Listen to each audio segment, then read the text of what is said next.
In this video, I'll go fast to introduce you to the steps, but then provide a separate video for each that explains what I mean and briefly how you can take the next step. The first step is to complete your small business profile, which is the combined fields within your sam.gov entry and its DSBS companion pages. There's nothing you'll ever do in the federal government contracting that's more important than this one step. It doesn't matter if you're just starting out or you already have a run rate of $20 million a year, make the time to complete your small business profile. Once you have your profile done, creating an effective capability statement will be pretty easy. If you've already have one, make sure it's a 6-second capability statement, which means it can be read and understood in 6 seconds. Also, make sure it's designed to be findable by federal buyers. It does you no good to have it sit on a hard drive and not be seen by anyone. Now that your small business profile is complete and you have a 6-second capability statement, it's time to start meeting with your unofficial board of advisors. The federal government funds several organizations that are dedicated to your success. I like to think of them as your board of advisors. If you establish and then maintain a relationship, these people will be committed to helping you succeed. They may only talk to you once a week or once a month, but when they do, you'll see why I call them your unofficial board of advisors.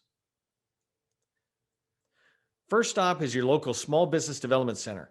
Take a minute to go in and meet with your counselor and ask them to review your small business profile and capability statement.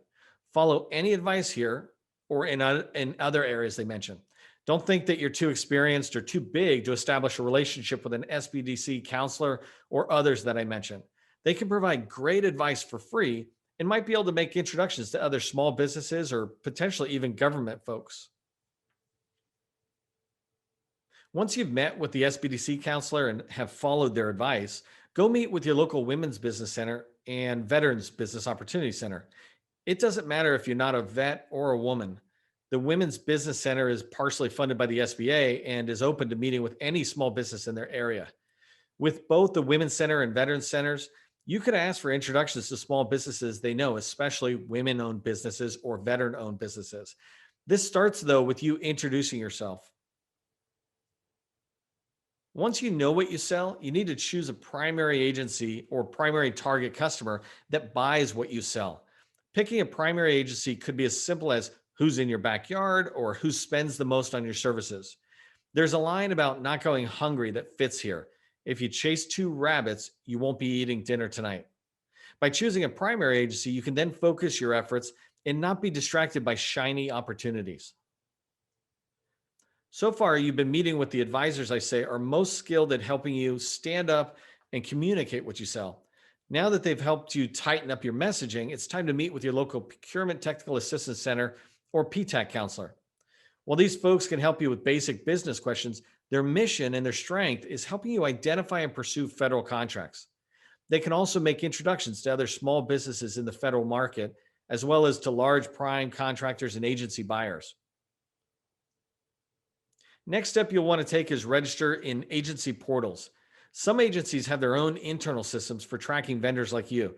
They use your small business profile, obviously, but they also use their own internal systems.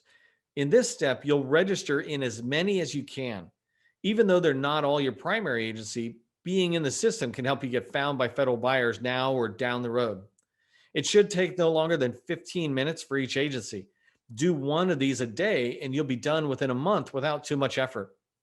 Go to the GovCon Chamber's website, govconchamber.com, for a free list of portals with links to that portal.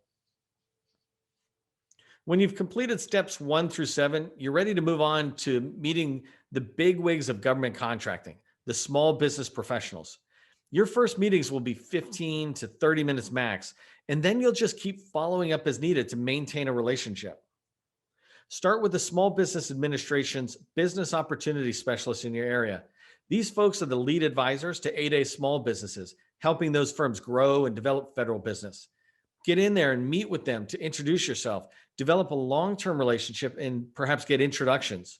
These professionals, ironically, are the most underused and overworked folks in the SBA. Another great Small Business Administration professional is the Procurement Center Representative, or PCR. These folks are the hidden gem of the SBA. They know all the contracting offices within their area of responsibility, and can help you get into the agency doors. Have a quick intro meeting and share your capability statement with them. You're not going to get any business to start, but you'll develop a new relationship that can be very helpful in the months and years ahead. Step number 10 is to begin meeting with small business professionals in your primary agency. To give you an example, the Navy has over 100 small business specialists, and you'll want to find out which ones support contract opportunities related to what you sell. Set up an introduction call with the small business specialist and begin to develop a long-term relationship with them. They're the liaison within an agency, and when you prove that you're ready, they can help you learn more as well as introduce you to small business primes, large primes, and government buyers. Because I really want you to succeed, I'm going to give you 2 bonus steps to follow on this roadmap. First, go team with a small business. It doesn't matter if you're a new small business, a successful business just new to the federal market, or a successful federal contractor looking to go into a new agency. Find a small business that is successful in your primary agency in selling complementary products or services.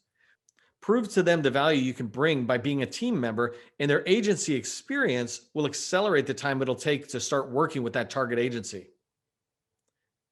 Second bonus step, go join the GovCon Chamber of Commerce. We put out new content every single day that's focused on one goal, helping small businesses like yours be successful in government contracting. We put out courses, we host webinars, we facilitate panel discussions with federal buyers. We teach you how to sell to the federal buyers. We do all of this for free. There is no cost to access our content. The GovCon Chamber is fully funded by donations so that we can provide this service to you at no cost. All I ask is that when you move up the ladder of success, take a moment and reach down to help the small business climbing up the ladder behind you.